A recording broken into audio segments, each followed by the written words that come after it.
Salut, c'est Elsa, j'espère que vous allez bien. Je suis ravie de vous retrouver dans ce tuto hyper facile. Donc en fait, qu'est-ce qu'on va faire aujourd'hui? On va faire des housses de coussins. Les housses de coussins, vous savez qu'on trouve, je sais pas, en supermarché, à Ikea, comme ça, avec juste un petit rabat d'un côté. Et voilà, donc c'est des housses hyper faciles à coudre. Et alors, soit vous êtes débutant, et dans ce cas, il faut juste que vous sachiez faire un point droit, un zigzag pour surfiler, ou surjeter si vous avez une surjeteuse. Et puis, il faut savoir faire un ourlet, et il faut savoir faire une addition, donc ça devrait aller. Ou alors peut-être que vous êtes expérimenté ou intermédiaire, et dans ce cas, ce qui peut être chouette avec ce tuto, c'est que ça va vous permettre d'utiliser vos chutes de coton, de Liberty, ou alors acheter des tissus exprès. Bref, on va faire des jolis coussins hyper faciles.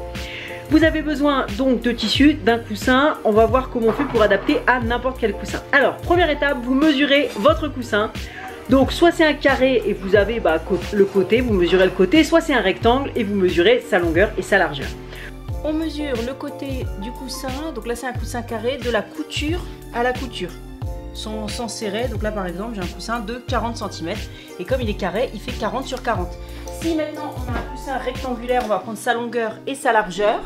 Et donc on mesure tout simplement la longueur de la couture à la couture, ici 51, et on mesure la largeur, donc ici de la couture à la couture toujours 31.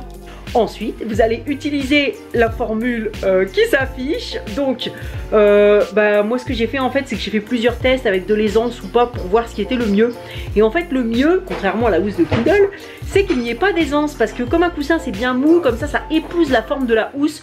Donc, vous pouvez prendre 2 fois la longueur du coussin, plus le rabat. Si vous ne savez pas combien prendre pour le rabat, prenez 20 cm, plus 2 cm. Et de l'autre côté, vous prenez la largeur du coussin, plus 2. Donc en fait, si votre coussin est carré, la largeur et la longueur, donc c'est la même chose.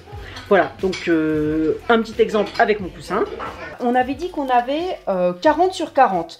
Donc on va prendre en longueur 2 fois 40, donc 80, plus un rabat de 20, ça fait 100, plus les 2 cm on va faire un ourlet à un endroit. Donc ça fait 102 cm dans ce sens-là. Dans l'autre sens, on doit prendre la longueur du coussin, donc ici 40, plus 2 cm, donc 42, et finalement on a donc 102 sur 42, et on découpe comme ça notre rectangle de tissu. On vient surfiler ou surjeter, donc 3 côtés, le grand côté là, un des petits côtés et l'autre grand côté. Donc il y a un des petits côtés en fait, par exemple celui-là, peu importe, c'est un rectangle, qu'on va pas avoir besoin de surfiler ou surjeter. Moi je le fais à la surjeteuse, mais vous pouvez très bien le faire avec le point zigzag de la machine à coudre.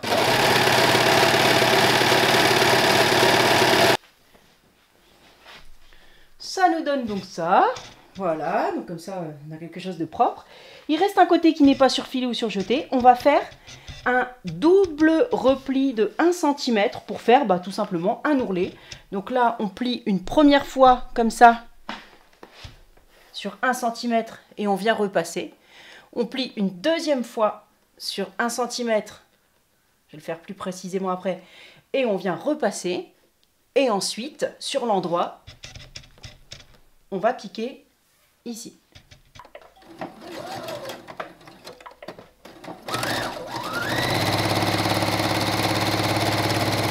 Sur le petit côté où il n'y a pas l'ourlet, donc le côté qu'on a surfilé ou surjeté, on va venir mesurer. Donc le rabat, on a pris 20 cm. Donc prenez 20 cm, sauf si vous faites peut-être un tout petit coussin, ou là vous pouvez prendre moins.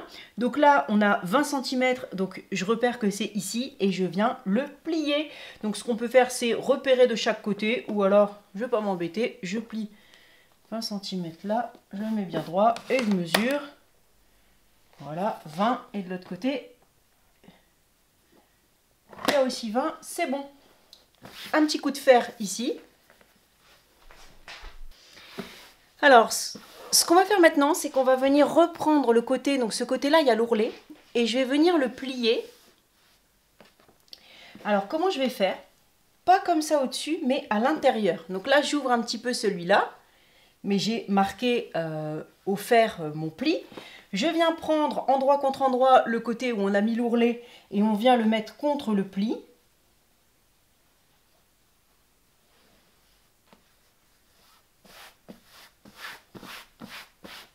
Voilà.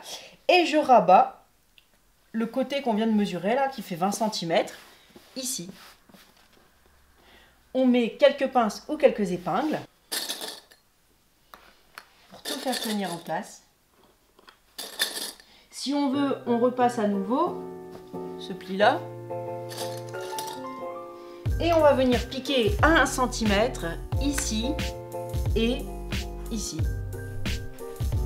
Et maintenant qu'on a cousu donc à 1 cm ici et ici, bah, il ne reste plus qu'à retourner. C'est difficile de faire plus simple comme tuto. Hein. Voilà. Ensuite, on peut prendre un petit objet si on veut pour faire les coins comme ça. On passe un petit coup de fer.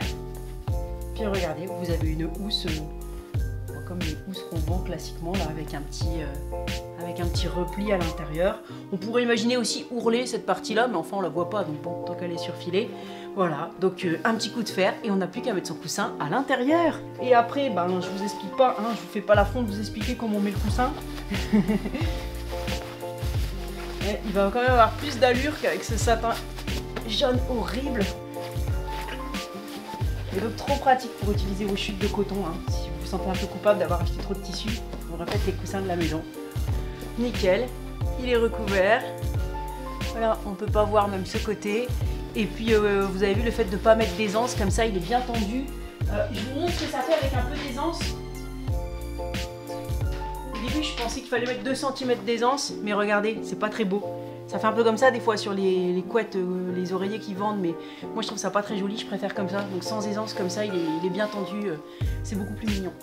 J'espère que ce petit tuto hyper facile vous a plu. Si c'est le cas, n'hésitez pas à mettre un j'aime. Je vous retrouve très vite pour vous présenter mon nouveau patron, donc un gilet qui va être déclinable en 2 versions, et donc le gilet doudou confort qu'on aime bien avoir pour se lever dedans. Donc je vous retrouve très vite pour ça, je ferai un saut long aussi. Je vous embrasse, et il y aura la revue de presse, enfin bref, il y a plein de choses prévues. Je vous embrasse et je vous dis à bientôt, salut!